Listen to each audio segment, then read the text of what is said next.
हाँ, ये सत्य है कि मैंने स्वयं जो है अपना इस्तीफा लिख करके भीम आर्मी चीफ बड़े भाई चंद्रशेखर आज़ाद जी को दिया था।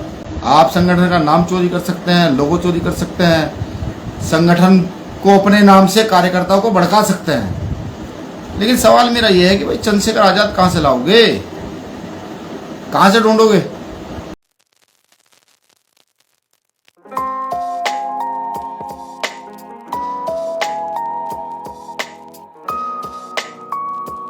पूरे देश से लगातार साथियों को फ़ोन आए, जानना चाहते थे कि एक लेटर जो है वो चारों ओर घूम रहा था, जिसमें भाई चंद्रशेखर आज़ाद जी ने भी उसमें एक पोस्ट की थी। उस पत्र की सच्चाई ये है कि हाँ, ये सत्य है कि मैंने स्वयं जो है अपना इस्तीफा लिख करके भीम आर्मी चीफ बड़े भाई चंद्रशेखर आज़ाद जी को दिया था।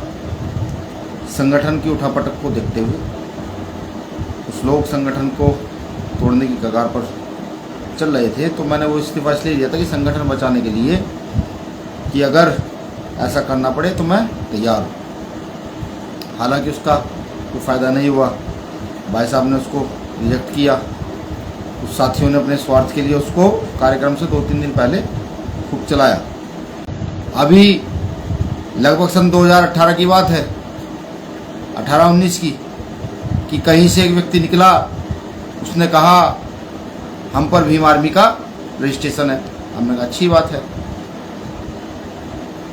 फिर दक्षिण भारत के एक प्रदेश के अंदर जब मैं गया तो उन्होंने भी मुझको दिखाया भीम आर्मी का सेम नाम, सेम लोगो। उन्होंने कहा देखिए साहब, हमने भी ये अपना रजिस्ट्रेशन करा रखा है। उत्तर प्रदेश में गया वहाँ मिला, महाराष्ट्र गया वहाँ मिला, और तमाम प्रदेशों में गया। तो कुल मिलाकर कहने का मतलब ये है कि 3 से 4 प्रदेशों में मुझे पदाधिकारियों ने आकर ये कहा, ये देखिए साहब हमारे पास रजिस्ट्रेशन है। हमने कहा खुशी की बात है, अच्छी बात है कि आप भी काम कीजिए। और कम से कम 12 प्रदेशों में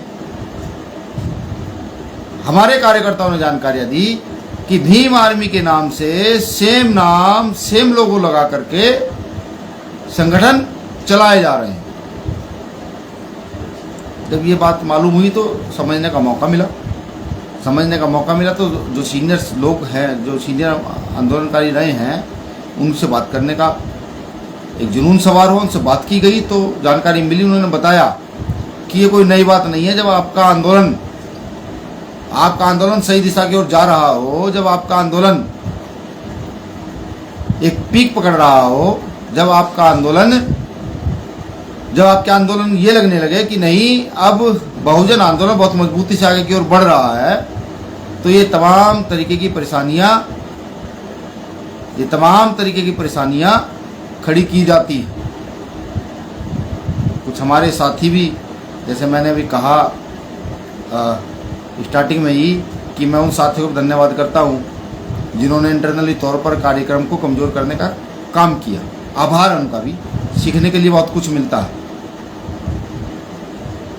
तो मैं तमाम उन साथियों से सिर्फ एक ही अपील करता हूं जो आज भीम आर्मी भारत एकता मिशन को कमज़ोर किए हुए हैं। मैं सिर्फ उनसे एक ही अपील करता हूं, देखिए आप दूसरे के पास जाकर दूसरी व्यवस्था में लिप्त होकर संगठन को कमज़ोर तो कर सकते हैं, ख़त्म नहीं कर सकते। उसका कारण है क्योंकि भाई चंद्रशेखर आज़ाद को दोबारा पैदा नहीं किया जा सकता, बिल्कुल नहीं किया जा सकता। आप संगठन का नाम चोरी कर सकते हैं, लोगो चोरी कर सकते हैं, संगठन को अपने नाम से कार्यकर्ताओं को भड़का सकते हैं, लेकिन सवाल मेरा यह है कि भाई चंद्रशेखर आज़ाद कहाँ से लाओगे, कहाँ से ढूंढोगे, कहाँ से सिद्धांत पैदा करोगे, और कहाँ से लड़ाई को मजबूत करोगे? तो मैं तो कहता हूँ उन तमाम साथियों से, वो चाहे महाराष्ट्र के हैं, वो चाहे तेलंगाना के हैं, वो चाहे मध्य प्रदेश राजस्थान के हैं, वो चाहे उत्तर प्रदेश के हैं, वो चाहे कर्नाटक के हैं, वो चाहे जम्मू के हैं, वो हरियाणा पंजाब के हैं, तमाम प्रदेशों के उन साथियों से कि जिनको ये लगता है कि नहीं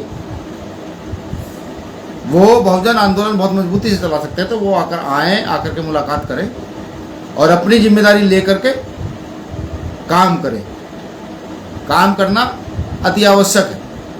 जिन लोगों से हमारी लड़ाई है, जब जब भी उनको ये लगा है कि नहीं, बहुजनों का आंदोलन एकजुट हुआ है, बहुजनों का आंदोलन मतलब समता समानता की बात करने वाले लोग एकजुट हुए हैं, एक साथ होकर बैठना प्रारंभ कर दिए हैं, तब उन्होंने षड्यंत्र किए हैं और षड्यंत्र करके उन्होंने हमारे ही लोगों को हमारे ही खिलाफ खड़ा किया। इसका सबसे बड़ा जीता जागता उदाहरण भीम आर्मी भारत एकता मिशन है कि आज 24 राज्यों का आंदोलन, अंबेडकरी आंदोलन, फुले साहू पेरियार का आंदोलन, बुद्ध का आंदोलन, गुरु रैदास का आंदोलन, संत कबीर का आंदोलन, गुरु नानक देव जी का आंदोलन, समता समानता पर जो आंदोलन स्थापित है, जो बहुजन आइडियोलॉजी को फॉलो करता है, जो ये कहता है कि किसी भी समाज में पैदा होने वाले बच्चे का अधिकार समान है, वो आंदोलन, जो मनोवादी व्यवस्था ने ये देखा कि उस सारे आंदोलन को भीम आर्मी के लोगों ने एकजुट कर दिया है। भाई चंद्रशेखर आजाद जी के नाम से वो आंदोलन एकजुट हुआ है, एक साथ खड़ा हो गया है।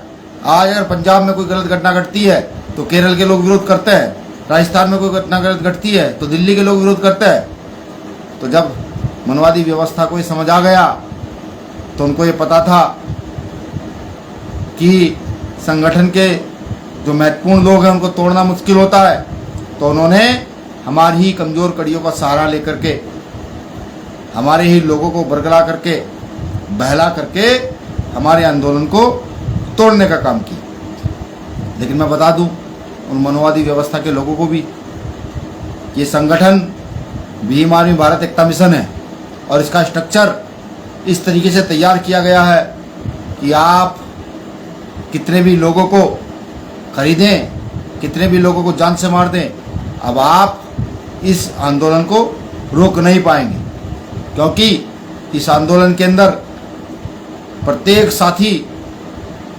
प्रत्येक कार्यकर्ता अपना समर्पण और त्याग लेकर के आया है और अब इस आंदोलन को मजबूत कर रहा है। मैं पुनः कहता हूं साथियों से, जो साथी भ्रम की स्थिति में आकर किसी लालचवश या फिर किसी भी कारणवश इधर उधर भटकने का प्रयास कर रहे हैं, इधर उधर जाने का प्रयास कर रहे हैं, आए, ये घर है आप लोगों का। ये भीम आर्मी भारत एकता मिशन इसलिए तैयार किया गया है कि देश में आंदोलन करने वाले लोग, समता समानता की बात करने वाले लोग, सभी अम्बेडकरवादी लोग आए, इसमें समाहित हों, इसमें समाहित होकर के अपनी लीडरशिप को डेवलप करें और फिर इस देश की व्यवस्था में हस्तक्षेप करने का काम करें। मुझे पूरी उम्मीद है तमाम जो साथी मुझे सुन रहे हैं वो इस लाइव वीडियो को बहुत शेयर करेंगे। ये वीडियो जहाँ अम्बेडकरी मूवमेंट के लोगों के पास जाएगी तो ये वीडियो उन मनु की औलादों के पास भी जाएगी जो हमको निरंतर तोड़ने का प्रयास कर रहे हैं।